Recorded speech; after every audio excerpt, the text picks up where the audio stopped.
ખેડા જિલ્લામાં આવેલા ડાકોરમાં ફાગણી પૂનમના મેળાને લઈને ખેડા જિલ્લા એસટી વિભાગની તૈયારીઓ પૂર્ણ થઈ ગઈ છે। આગામી તારીખ 27 ફેબ્રુઆરી 3 માર્ચ સુધીમાં એસટી વિભાગ દ્વારા 650થી વધારે બસો દોડાવવામાં આવશે। ડાકોર, નડિયાદ, ડાકોર, અમદાવાદ, ડાકોર, આણંદ, ડાકોર, બોરસદ, ડાકોર, વડોદરા અને ડાકોર કપડવંજના રૂટ પર વધારાની બસો દોડશે। ગત વર્ષે 1.10 લાખ મુસાફરોએ આ સેવાનો લાભ લીધો હતો, જેમાં એસટી વિભાગ 1.15 કરોડની વધારાની આવક મેળવી હતી। વિભાગ દ્વારા એક સપ્તાહમાં 3000ની વધુ ટ્રીપો દોડાવવામાં આવી છે। આ વર્ષે પણ આ જ એક્શન પ્લાન મુજબ એસટી વિભાગ દ્વારા વધારાની ટ્રીપોનું આયોજન કરવામાં આવ્યું છે। એસટી વિભાગ દ્વારા ડાકોરમાં એપીએમસી ગ્રાઉન્ડ ખાતે વધારાનો પિકઅપ પોઈન્ટ ઊભો કરવામાં આવશે, જ્યાંથી યાત્રાળુઓ એસટીની સુવિધા મેળવી શકશે। દર વર્ષની જેમ એસટી વિભાગ દ્વારા તારીખ 27/2 થી લઈ તારીખ 3/3/2026 સુધી ડાકોર મેળા અંગે એસટી બસનું સંચાલન અમે આયોજન કરી લીધેલ છે।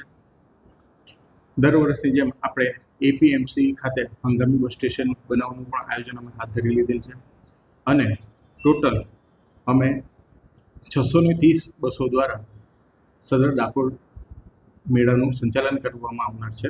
એની અંદર મુખ્યત્વે રૂટની વાત કરીએ તો ડાકોર અમદાવાદ, ડાકોર નડિયાદ, ડાકોરથી આણંદ, બોરસદ, બરોડા તેમજ લાસ્ટ યરની અંદર અમે એક નવી પેટર્ન જે મુસાફરોની હતી એ હવે નોંધી છે।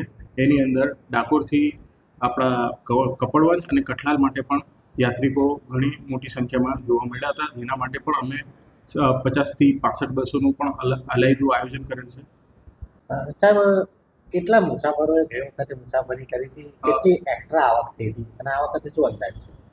ગત વર્ષે આપણે 1,10,000 જેટલા મુસાફરોએ એસટી બસની સેવાનો લાભ લીધો હતો અને એની અંદર અમને 1.15 કરોડ જેટલી આવક પ્રાપ્ત થવા પામી હતી અને ટોટલ જે ટ્રીપોની સંખ્યા હતી એ 2933, એટલે નિયર અબાઉટ 3000 જેવી ટ્રીપો અમે ઓપરેટ કરી હતી અને આ વર્ષે પણ જે મુસાફરને જે ધસારો હશે એ માટે અમે ઓલરેડી 630 બસોનું આયોજન કરેલ છે।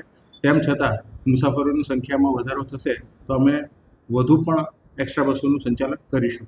તૃષાલ પંડ્યા, દિવ્યાંગ ન્યૂઝ, નડિયાદ।